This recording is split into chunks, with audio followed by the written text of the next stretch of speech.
ഒരുപാട് കഷ്ടപ്പെട്ടു. രണ്ടുപേർക്കും ദൈവം തിരിച്ച് ജീവിതം കൊടുത്തു.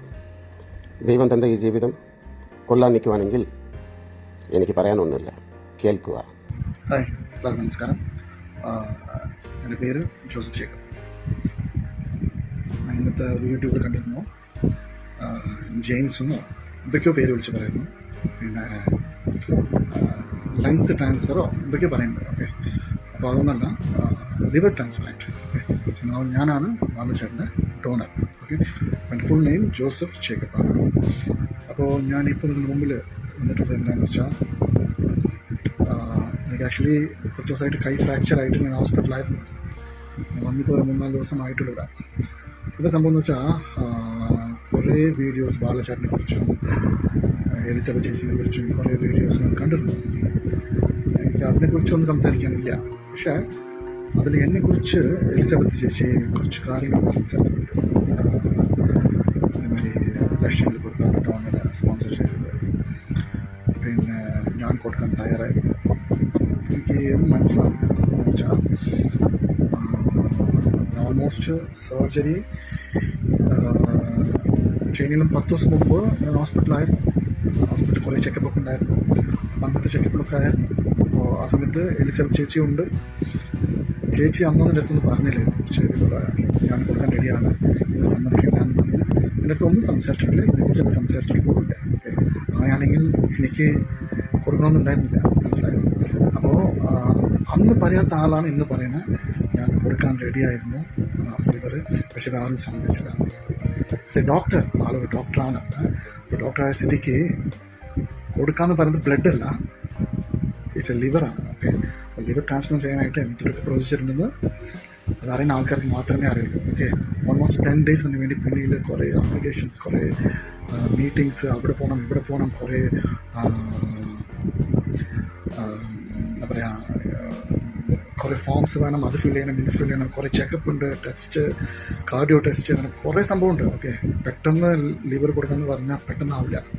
അതിന് വന്ന് ഓൾമോസ്റ്റ് ഒരു 10 days ആയിട്ട് വെയിറ്റ് ചെയ്ത് എല്ലാം ഓക്കെ ആയി കഴിഞ്ഞിട്ടാണ് ട്രാൻസ്പ്ലാന്റ് ചെയ്യുന്നത്. അത് ഡോക്ടറായ ആൾക്കറിയാം. ഓക്കെ, ഇനി കുറച്ചുകൂടി പറയാൻ പോവുകയാണെങ്കിൽ, ആരും തെറ്റ് പറയുന്നില്ല. ബാലചേട്ടൻ്റെ സൈഡ് വല്ല, എലിസബത്ത് ചേച്ചിൻ്റെ സൈഡ് വല്ല. ഓക്കെ, ആരും പറഞ്ഞിട്ടും ചെയ്യുന്നതുമല്ല. എന്നെക്കുറിച്ച് വീഡിയോയിൽ വന്നപ്പോഴാണ് ഞാൻ സംസാരിക്കുന്നത്. ഓക്കെ, എന്നെക്കുറിച്ച് അവിടെ സംസാരിക്കാനൊന്നുമില്ല. ലക്ഷങ്ങൾ കൊടുത്ത് മുടക്കി, എന്ത് ലക്ഷം? എനിക്കറിയാത്ത ലക്ഷം എന്താണ്?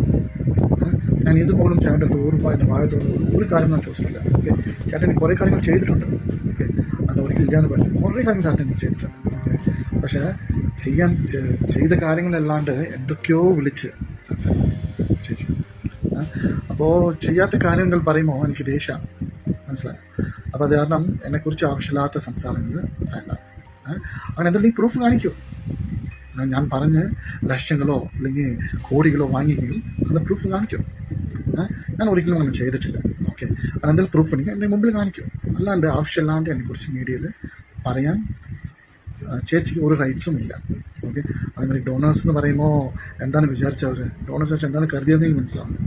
ഓക്കെ, ഡോണേഴ്സ് വെച്ചാൽ അത്ര ഒരു സാധാരണ കാര്യങ്ങളാണ്. ചേട്ടൻ ആക്ച്വലി ഡോക്ടേഴ്സ് പോലും പറഞ്ഞിട്ടുണ്ട് 95% ആളൊന്നും തിരിച്ച് കിട്ടില്ല. അത്രയ്ക്കും റിസ്ക് ആയിരുന്നു സർജറി. അത്രയ്ക്കും റിസ്ക് സർജറിയിൽ ഞാൻ എൻ്റെ ജീവൻ പോലും നോക്കാൻ പറഞ്ഞു. 2 പേർക്ക് റിസ്ക് ആണെന്നാണ് പറഞ്ഞത് ഡോക്ടർ. അവിടെ മെഡിക്കൽ റിപ്പോർട്ട് എല്ലാം പ്രൂഫ് ഉണ്ട് അമൃതയിൽ.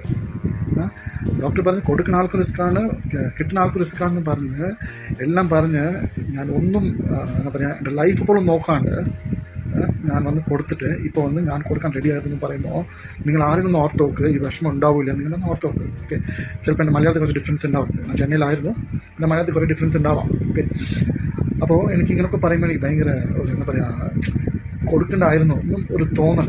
ഓക്കെ, ഒരിക്കലും ഒന്നും പ്രതീക്ഷിച്ച് ചെയ്തതല്ല ഒരു കാര്യം. ഓക്കെ, ഇങ്ങനെയൊക്കെ പറയുമ്പോൾ നമുക്ക് ആവശ്യം കുറേ പേര് ചോദിക്കാം, ഇതെങ്ങനെ പറയണം അങ്ങനെ പറയാം. നമുക്ക് ഓരോ ആൾക്കാർ ചോദിക്കുമ്പോൾ അതിന് മെയിൻ ചെയ്യുന്നത് വീഡിയോ. ഓക്കെ, അല്ലാണ്ട് വേറെ ഒരു കാര്യമല്ല. എന്നെക്കുറിച്ച് സംസാരിക്കാൻ എന്താണ് റൈറ്റ്സ്? എന്തിനാ എന്നെക്കുറിച്ച് അവിടെ സംസാരിക്കണം? ഡോണറെ കുറിച്ച് അവിടെ സംസാരിക്കണം എന്താണ് ഉള്ളത്? ഇത് കൊടുക്കാമെന്ന് പറഞ്ഞ് ഞാൻ തന്നെ കൊടുക്കണം.